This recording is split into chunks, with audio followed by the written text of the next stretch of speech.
Will Helen Frame-Peters and Chuck Leitner please come to the podium?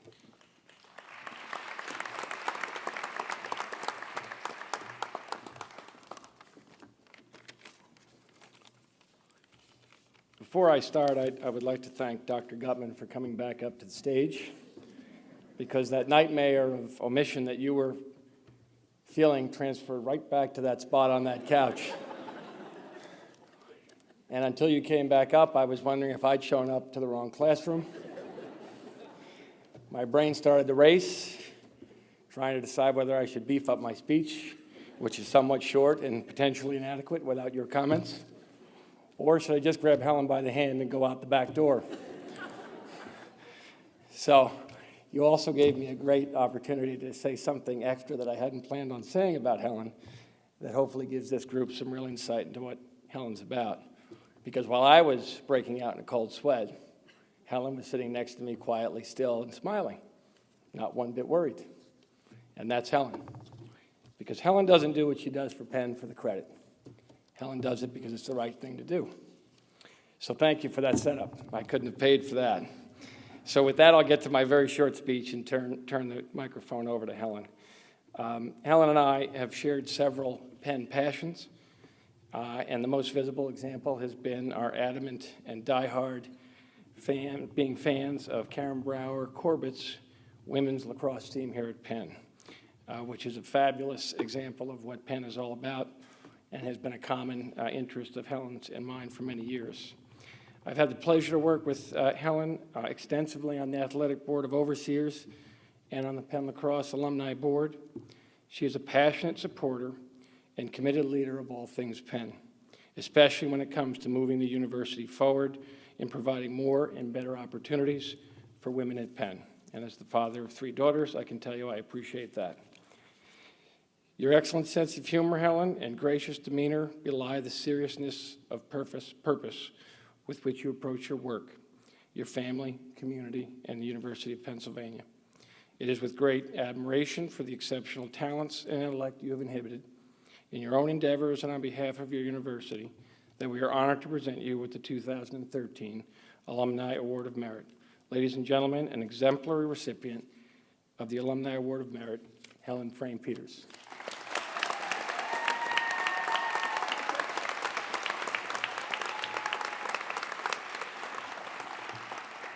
Thank you, Chuck, for honoring me with those kind words. It's certainly humbling to be presented this award from someone who is, first of all, a fellow Lax tailgate parent, and also has given back to Penn in so many ways. And then up here among all these distinguished honorees, in front of President Gutman, and all of you who have given so much to Penn over so many years. Now let's face it, getting involved with an organization, no matter how heartfelt or meaningful this is to you, it often takes a person to nudge you along the way, someone you respect, someone special. It was actually my husband, Garrett Parker, who first suggested many years ago that given all Penn had given to us, that we needed to give back, even though at the time, as recent graduates, we barely had 2 nickels to rub together. And then as our careers progressed, it was another inspiration leader, already mentioned tonight, Al Shoemaker, who brought me and other women closer to Penn. Al's vision of the Trustees Council of Penn Women inspired so many talented, dedicated women to more fully engage with the university and for this vision of women at Penn.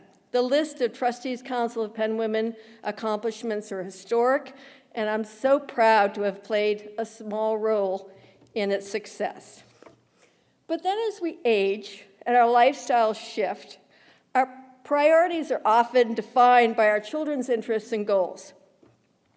It was our daughter, Kate, an all-Ivy lacrosse player, whose commitment to Penn athletics helped me join other women who had so long been dedicated to this to make sure that our women athletes excel with first-rate facilities and coaches. And then it was our son, Cole Parker, a very dedicated computer scientist who worked very hard in the engineering school and won the Senior Design Grand Prize, who helped my husband and me, let's face it, old-fashioned, over-the-hill Wharton types, to be more involved in the technological and innovative and entrepreneurial side of Penn and these forward-looking opportunities for our students. And then finally, through our 2 South Sudanese foster daughters, we've experienced Penn and its global humanitarian side. Our oldest foster daughter, not a Penn grad, was invited by the faculty of Penn to give a speech here to a conference on the Sudan, on the devastating but yet uplifting history of the lost boys and a few girls of the Sudan, told through the eyes of a collection of their works of art. And now it's our youngest, Adut Ayul, who comes here to Penn, she's still in high school, to the sports camps, and gets a boost from Captain Dow Jack to work hard, Dow Jack of the Penn basketball team, to work hard, stay in school. And her commitment to her education is certainly a reminder to us all that we must educate our youth and mold them to be global humanitarians. Like so many of you, my husband and my family, we've found ways to engage with Penn in his campaign, as President Gutman states, of excellence to eminence. It's awe-inspiring to think what lies ahead and to consider the possibilities for all of us to fully engage in its future. Thank you.